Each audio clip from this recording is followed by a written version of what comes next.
bokk na ci effet secondaire yooyu. Il fait partie des effets secondaires de l'existence terrestre que l'être humain, sans même en avoir pleinement conscience, subisse la malédiction que son âme lui inflige chaque jour. Cette malédiction issue des profondeurs de son être le pousse progressivement à s'éloigner de son Seigneur. Or, lorsqu'un homme s'éloigne de son Seigneur, les signes de cet éloignement se manifestent à travers ses comportements. Par exemple, s'il était un musulman pieux, il commence à délaisser la salate. S'il était un homme soucieux d'observer scrupuleusement les recommandations divines, il en vient à les délaisser progressivement. S'il était autrefois attiré par la lumière, cette dernière commence à l'incommoder, à lui paraître pesante, voire à se transformer pour lui en une sorte de poison. Son inclination naturelle le pousse alors vers l'obscurité, vers tout ce qui est lié au désir mondain, jusqu'à ce qu'il perde totalement pied. Ainsi, il sort du cadre de la certitude et du discernement pour entrer dans celui de la confusion. Dès lors, il ne distingue plus ses obligations de ce qu'il n'est pas. Ce qui, en temps normal, aurait dû être la boussole de son existence, la réalité qui l'oriente vers la compréhension de ses objectifs et de ses priorités s'efface en lui. Il erre alors dans un état où il ne sait plus ce qu'il doit rechercher, ni ce qu'il doit éviter. Et lorsqu'un homme atteint cet état d'aveuglement intérieur, Iblis le récupère. Tout cela trouve son origine dans la malédiction que l'âme invoque contre lui. En effet, cette âme condamnée à l'obscurité par son propre hôte finit par appeler sur lui la destruction. Mais il faut comprendre un principe fondamental, cette malédiction ne survient pas immédiatement. L'âme, dans un premier temps, accorde un sursis de 70 jours à l'individu. Durant cette période, elle implore pour lui les bienfaits divins, lui donne des signes, des avertissements, des opportunités pour revenir vers son Seigneur. Cependant, si l'homme persiste dans son aveuglement et refuse la voie du bienfait, alors son âme retourne sa prière contre lui. Elle cesse d'implorer pour son salut et commence à demander sa perte. Et lorsque ce stade est atteint, la situation devient encore plus grave. Allah, dans sa justice implacable, délègue 7 anges du Alamul Malakut, le monde des anges, pour venir assister cette âme dans ses supplications négatives. Ces anges, à chaque jour, renforcent la prière de l'âme en implorant Allah de condamner l'organisme qui l'héberge. Voilà la véritable danger qui guette l'être humain. Il croit marcher librement sur terre, alors même que son âme a déjà prononcé contre lui un verdict spirituel, un verdict qu'elle ne cesse d'implorer pour qu'il soit exécuté. Or, pourquoi en arrive-t-on là? Parce que l'âme, ayant été patiente, ayant supplié Allah en faveur de son hôte durant 70 jours, ne trouve en retour que négligence et indifférence. Lorsque cet homme refuse de répondre à l'appel du bien, l'âme finit par se retourner contre lui et devient son propre bourreau. Ce retournement se traduit dans son comportement. Son cœur s'attache aux ténèbres. Il développe un amour pour des mauvaises qualités jusqu'à ce qu'il en fasse un culte. Désormais, il ne ressent plus d'attirance pour la lumière et tout ce qui est divin devient pour lui une source d'oppression. Dans cet état de corruption avancée, Allah subhanahu wa ta'ala choisit 7 anges du Alamul Malakut pour assister l'âme dans ses évocations destructrices. Ainsi, chaque jour, les anges se joignent à l'âme pour implorer contre lui, demandant à Allah de condamner cet être qui n'a pas su préserver sa lumière intérieure. C'est pourquoi lorsque les élus d'Allah t'enseignent les réalités spirituelles, sache qu'il y a toujours une justification dans le monde ghaib. Tu entends parfois les élus dire qu'un être humain peut être dans un état de grâce où à chaque pas qu'il fait sur terre, Allah mobilise des anges du Alamul Malakut pour invoquer sa miséricorde en sa faveur et pour le louer. Mais de la même manière, un homme peut s'enfoncer dans les ténèbres au point où Allah subhanahu wa ta'ala choisit des anges dans ce même monde pour l'anéantir en exaucant contre lui des prières de malédiction. Telle est la loi spirituelle qui régit le sort de l'être humain. Chaque jour, il peut bénir ou maudire. Chaque jour, les anges, en plus de son propre âme, peuvent intercéder contre lui. Allah commence alors à annihiler la miséricorde qu'il avait décernée à la personne et qui, à travers son âme, lui parvenait chaque jour.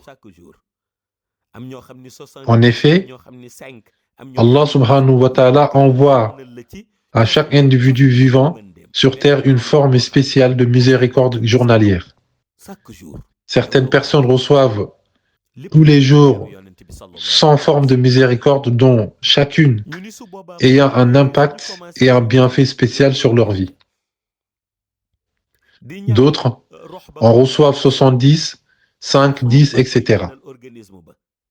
Et c'est un fragment de bienfait et c'est un fragment de bienveillance divine qu'Allah envoie à l'être humain.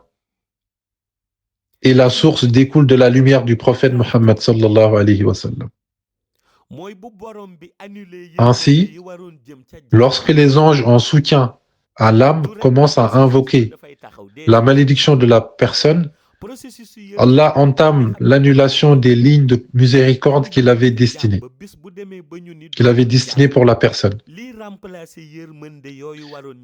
Ce qui est dramatique dans cette organisation, c'est que l'effacement de ces lignes de miséricorde ne se fait pas sans conséquence.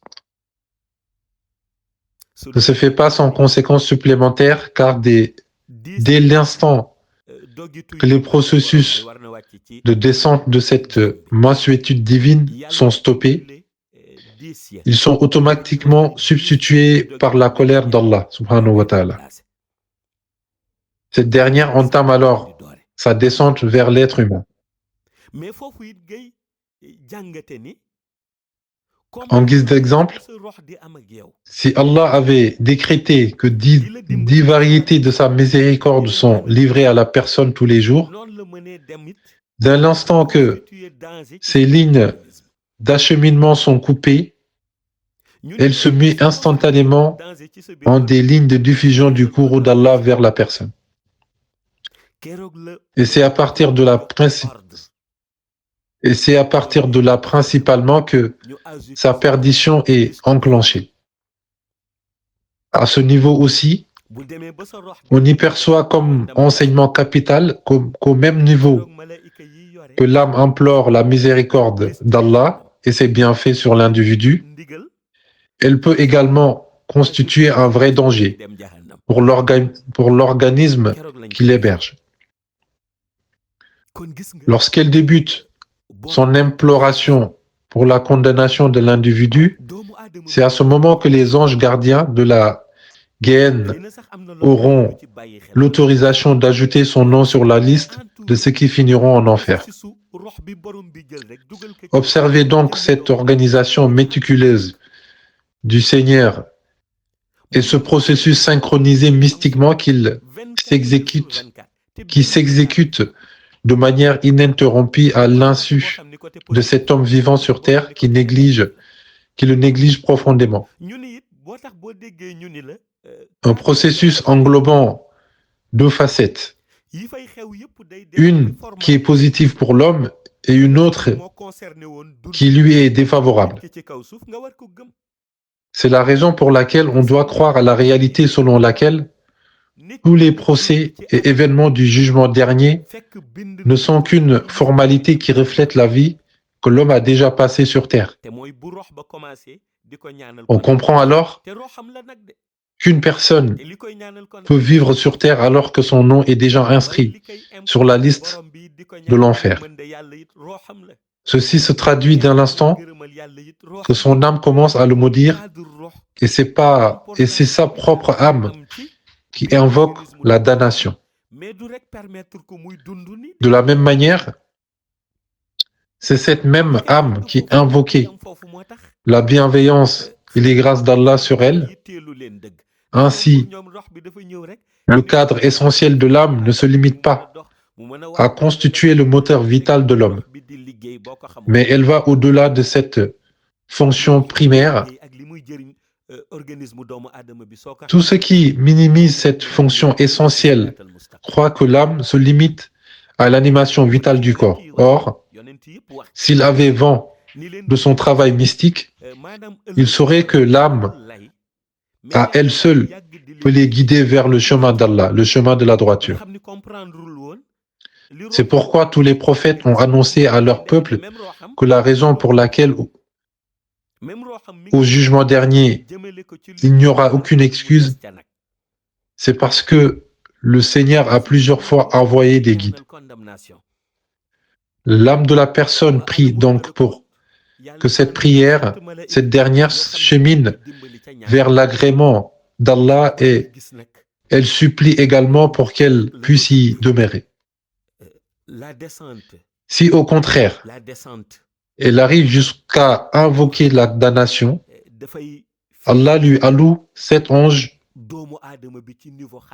du Alamul Malakut pour l'assister dans sa supplication. À cet instant précis, la décadence est alors enclenchée chez la personne et elle se manifeste à travers son cœur, ses agissements, sa pensée, etc. Et ce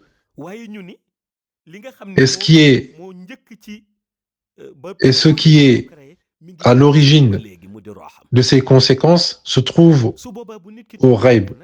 Néanmoins, ce qui a fortifié l'apparition de ces symptômes se trouve également en son sein. C'est son âme. En ce moment précis, l'âme débute alors sa communication avec les 7 anges à travers ses rayons afin qu'ils le débarrassent de l'organisme où il est emprisonné. Le danger s'amplifie ainsi sur la personne hébergeant cette âme.